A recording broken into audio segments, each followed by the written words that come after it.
is the shield of faith. In the Greek of the New Testament, there are two different words for shield, two different kinds of shield. One is a small circular shield, shaped more or less like a large round wicker basket, a flat basket. The other one is taken from the word for a door, because it's shaped somewhat like a door. It's a long rectangular shield. That's the kind of shield that Paul speaks of when he says the shield of faith. A properly trained Roman legionary could so use that shield of faith that when he held it in front of him, no part of his body could be reached by the missiles of the enemy. It protected him completely. That's the door-shaped shield that protects the whole person. That's the kind of faith that Paul is speaking about when he refers to it as a shield.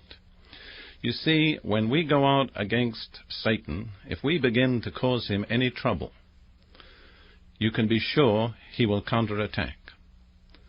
First and foremost, he may counterattack us ourselves. So we need to have a shield that covers us, our minds, our hearts, our bodies, our finances. He'll attack any area he can reach. And if he can't attack us, he'll attack those closest to us. If you're a married man and a minister, the first thing that Satan will attack is your wife. It's almost to be guaranteed that's one of the ways he'll get back at you. You have to have a shield big enough to protect everything for which God has made you responsible.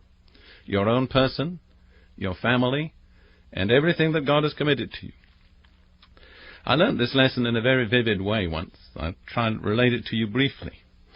I was ministering to a woman who had a demon of suicide. At a certain point, she received a very definite, dramatic deliverance. She knew she was free. So I praised God.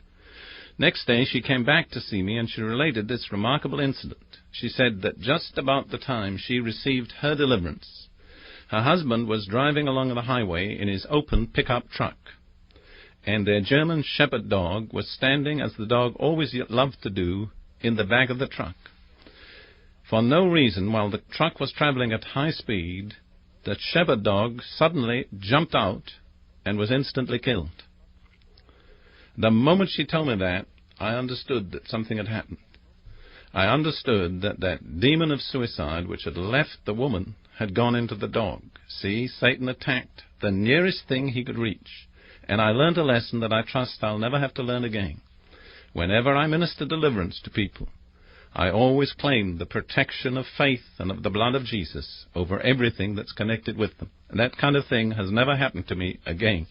But there was how I learned the importance of the shield of faith, that great door-shaped shield that protects everything God has committed to us.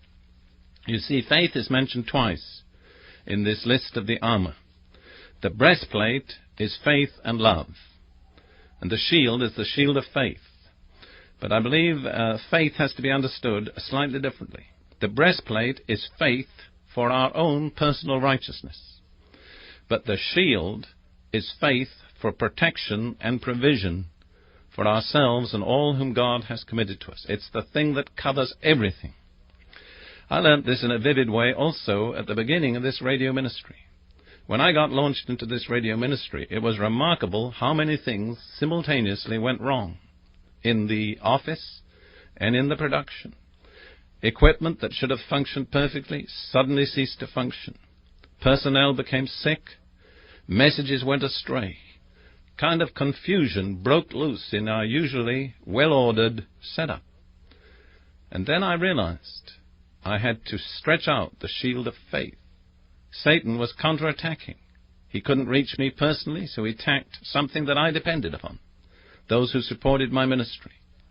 I held out the shield of faith. I rebuked that power of confusion, and peace and order were restored. So once again, I learned the lesson. We have to hold out that shield of faith for full protection and provision.